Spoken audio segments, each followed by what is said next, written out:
In this series, you're going to be given a brief project-based introduction to the world of Cinema 4D and its workflow.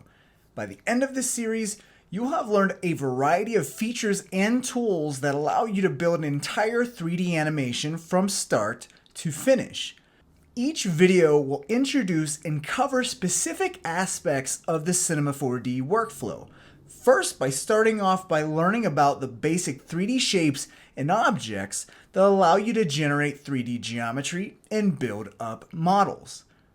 You'll then get a brief introduction to the animation workflow in Cinema 4D and how it compares to other animation apps like After Effects.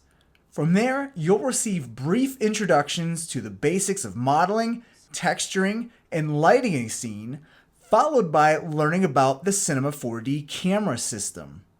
The series will conclude with the last 4 videos covering subjects like scene optimization and organization, iteration, and rendering workflows. By the end of the series, you should be comfortable enough working inside of Cinema 4D and be well equipped with enough foundational knowledge to be able to strike out and explore further on your own. Now, while this series gives you a general overview of some of the most important features in Cinema 4D, by no means does it even begin to scratch the surface of all that's possible inside the software. It's going to be important that upon completion of the series that you stay curious, explore, push buttons, and see what each option does.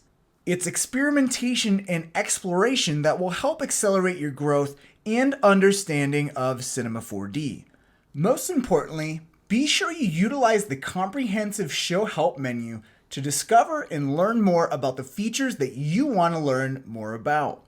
As you're progressing through the series, be mindful of what aspects of 3D you enjoy and what type of 3D work interests you the most. Cinema 4D is a massive piece of software, and narrowing down what aspect of 3D you'd like to utilize or explore in your own work is going to be very helpful for informing what to learn after you finish this series and then decide how to progress. With that being said, let's get started, and I'll see you in the next video.